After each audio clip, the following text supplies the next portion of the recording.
Low down here.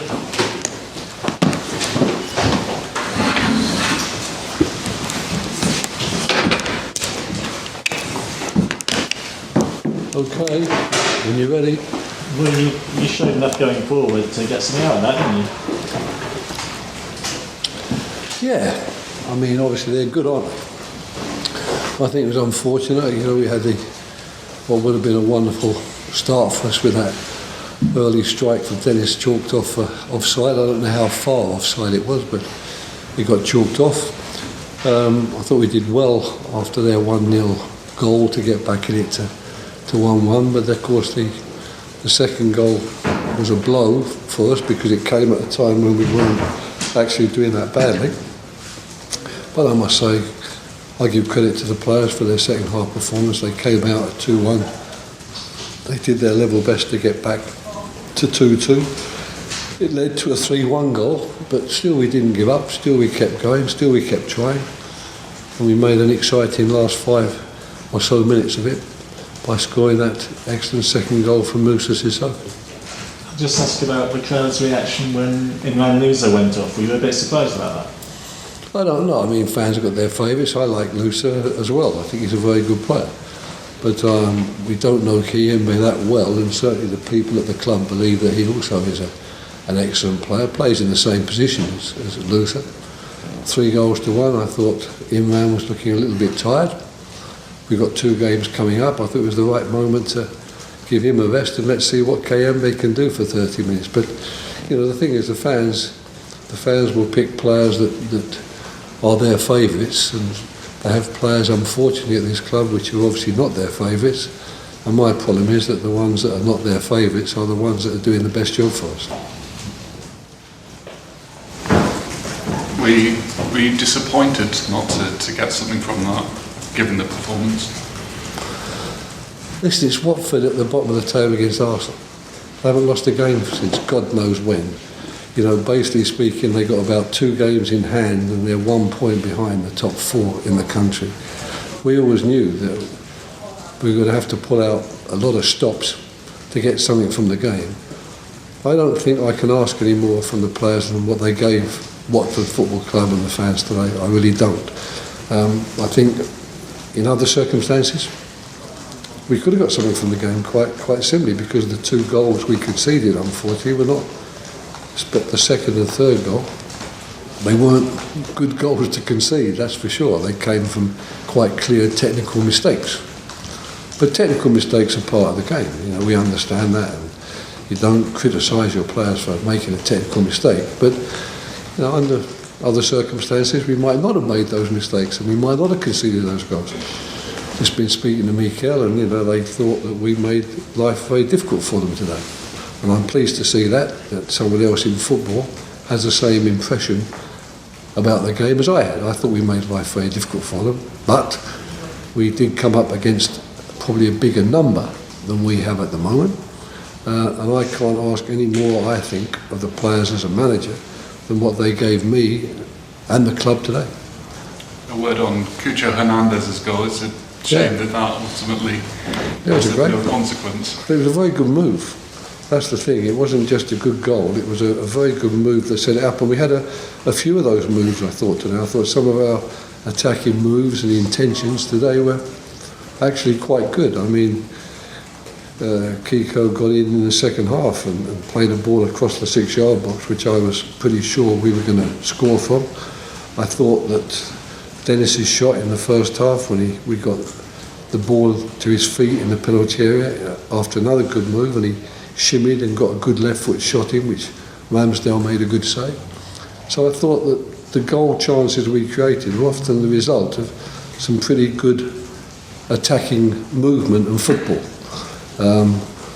But we didn't score from ours, and unfortunately the 2 chances they took, the second and third goals, they fell very kindly to the people on the edge of the box after, unfortunately, we had presented them with the chance.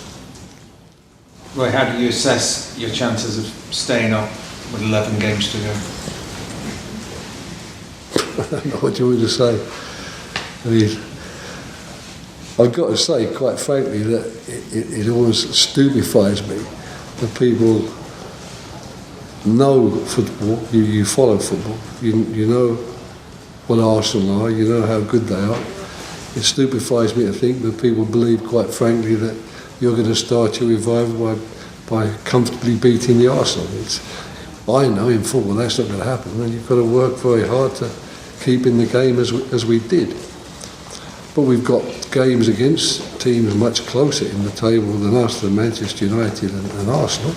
And I would like to think that if we can reproduce some of the football we produced today, especially going forward, and we can defend even a little bit better, because we have defended better in some of the previous games, if we can marry those two things together, then who knows, we give ourselves a good chance. Do you think if you're going to stay up, you're going to do it by attacking and scoring goals rather than digging in and shutting teams out? By the personnel that you have? I don't understand the question. What does that mean? Well, how does that mean then? What do I do as a coach to get that? I'm just asking you with the players that you have available. You're asking me a question which I think is unanswerable. You know, the players up front we've got, but at the same time, up to now, no one's stopping them from doing what they can do. No one's stopping them from. But we've still got to make sure we don't concede goals. And we've conceded too many, unfortunately. You know, conceding 3 today has cost us the game. I'd have been much happier if we'd have conceded none, or we conceded 3.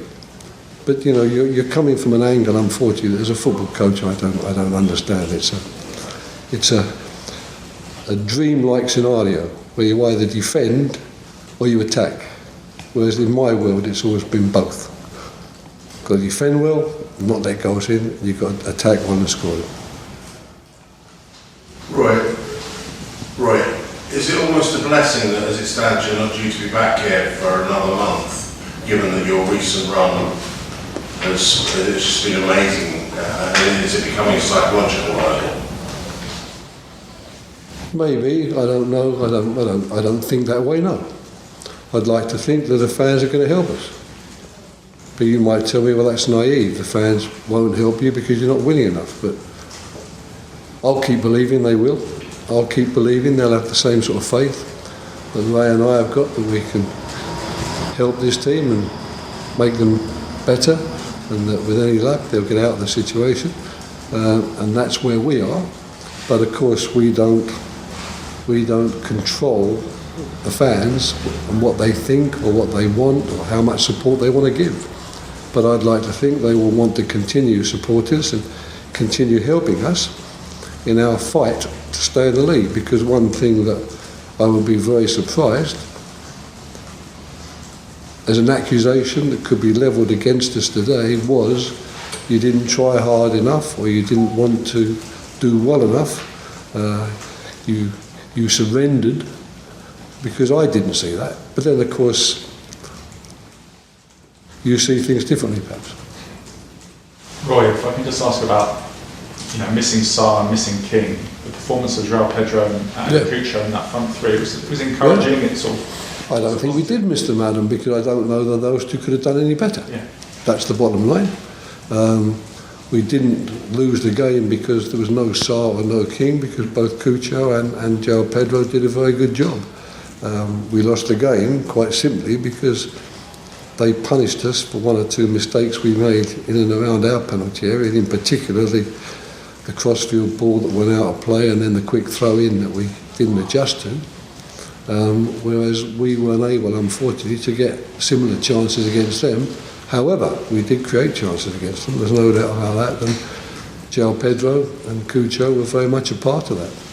I don't know if in your conversation with Mikel after the game, whether the quick throw that you mentioned there that you're referring to, whether it was actually from the player or from Mikel Arteta, because he was miles out of his technical area. Did that come up in conversation or not? No. Water under the bridge, is it? No, that's good work from their side. I mean, I must say I try very hard not to criticise teams for trying to speed up the game when they're needing a goal, and if that means the coach runs along and gets the ball back to his player quicker, I just congratulate them. And in the same way, I try not to criticise teams too hard that in the last 5 minutes of the game, when to some extent we're laying a little bit of a siege to their goal, that they try to take the sting out of the game and try and take some time out of the game, because I know damn well that's what we're going to be doing in a similar situation. So I try hard to be a football person at all time and not to see things through other spectacles. And just a quick one, on those two mistakes that led to the second and third, did Tom and Imran, did they sort of put their hands up afterwards and go, sorry boys, that hadn't have happened? Well, the first thing to make certain is that Cleverly had another very, very good game and did some very, very good things for us, fortunately, especially defensively. And Imran, I didn't take him off because he made a mistake, far from it. I regard Imran as one of the three important midfield players, and I've been very happy with him so far. But I don't know Kayembe very well, and the people who brought him to the club have a very high regard for him. I thought Imran looked a little bit tired today. It was hard work for him in there, having to sort of deal with virtually two players. I thought it was an ideal opportunity to give Kayembe a game, but it certainly had nothing to do with, you know, a loose pass from Imran, because basically we want Imran to get the ball as much as he possibly can. And if I'm going to try and punish him next, he makes a mistake sometime, then he's going to stop wanting the ball and getting on the ball. He's an important player for us. I've been very happy with the midfield three. They've done a wonder job for us, and he's very much a part of that three and very much a part of the pats on the back that I'm giving that three. But today I thought it might be the opportunity to see if Kayembe could, with fresh legs, could bring something new to help us. As it turned out, we didn't see a big difference, so it's one of those things. But you know, fans got favourites, and unfortunately we're taking over a team where the fans have decided long ago who their favourites are and who their favourites aren't. So unfortunately, I've got to keep trying to pick the team to win games and not pick the team that the fans would like to see, because I don't trust their judgment all the time. It's the first time Watford have scored two since November. Is that a positive sign that things are moving in the right direction? It'll only be a positive sign moving in the right direction when we're dominating games and scoring 2 goals from 15 clear goal chances. That wasn't the case today, but quite frankly we aren't in a position at the moment to create 15 clear goal chances against Arsenal and to totally dominate the game against them, because quite frankly they're a better team than we. We had to do what we thought we could do, and I thought personally the team did it very well. But it's nice to know that goals are there, and it's nice to know that some of the movements that we do work on in training, like all teams. I'm not saying that we're the only team that works on its attacking play. Every team does. But it was nice to see one or two of the things that the players have worked on provide some dividends to them. And hopefully that will give them some confidence to keep doing it. Okay guys, thank you. Thank you.